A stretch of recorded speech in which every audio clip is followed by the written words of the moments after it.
Good evening. We begin with an update for you to a story we first brought you on City News last night. Police say 30-year-old Michael Lewis was with his family when he was shot to death right here in Coronation Park last night. You can see some people who were here at the scene when shots rang out are back collecting some of their items. This happened just steps from the scene, and investigators are now on the hunt for 4 suspects. Officers were called to the scene near the lakefront at 6:15 yesterday evening. They found Lewis suffering from multiple gunshot wounds in the picnic area of the park. He was pronounced dead on scene. This afternoon, investigators provided an update on the city's 73rd homicide of the year. Our investigation to date has led us to believe that shortly before the 911 call, 4 males approached Mr. Lewis, who was in the park here attending a memorial for a male who had been a homicide victim 9 years ago. The males approached Mr. Lewis, and after a short conversation, our shooter pulled a handgun and fired multiple shots, striking Michael Lewis at close range.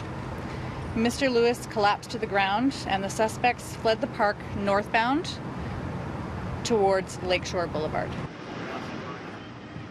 Police said Lewis was attending a memorial with his pregnant partner and 2 children when he was killed. The memorial was for Kamal Hercules, who was shot to death outside a downtown convenience store in September 2009. A source told City News Lewis was a friend of Hercules. About 30 people were attending the memorial when shots rang out, and several more families were in the park.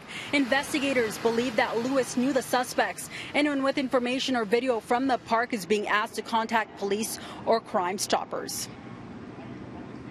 And this weekend's fatal shootings has brought the number of homicides here in the city to 73. And with 4 months still left in the year, we've already surpassed 2017's homicide total of 66.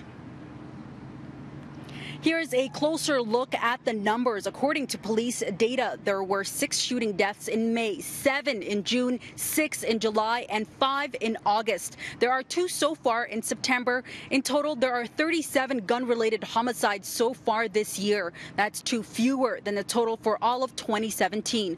A former Toronto police officer and turned security expert says this is a real problem. You need to have the police, the boots on the ground. They need to have the authority to go in and be backed by the politicians when they start going after these bad guys. You have to be proactive about this. You have to catch them with the guns on them so we can get them off the streets rather than going after them after the shooting. Toronto has a problem. Shooting, the violent shootings, where they take place, all on the rise, and they're all dangerous. One very experienced homicide detective I talked to, he told me that these are some of the most brazen, cold-blooded killings he's seen in his career.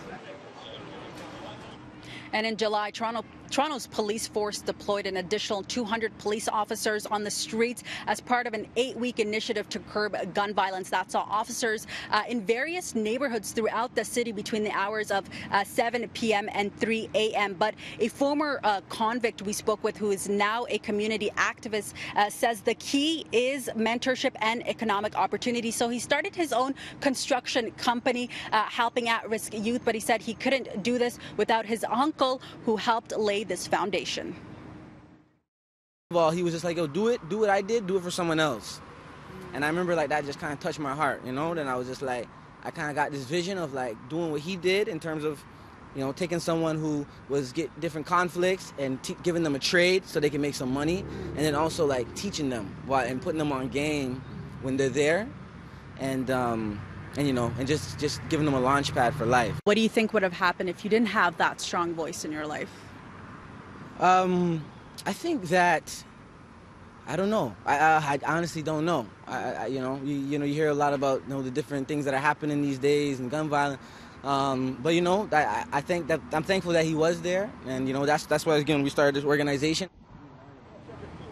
Benwali started the Out of the Box enterprise 5 years ago, and he's already has trained over 80 youth to work at construction sites throughout the city of Toronto. Yeah, we try to bring together different people from different cultures. Guys from Jane and Finch, Galloway, you know, Regent Park, all different neighborhoods, because I know what it's like to be low, and I'm sure a lot of you guys know. And that's why it's all about, you know, we're all about elevating our mindset and having a space where you know, putting yourself in a position for success. And I think that's why we need to have, again, more organizations, seeing more, leaders and managers and that look like us and feeling like we have ownership in our city. I think as long as we feel like we're sort of in the box or we're out excluded, you start to see those resistance.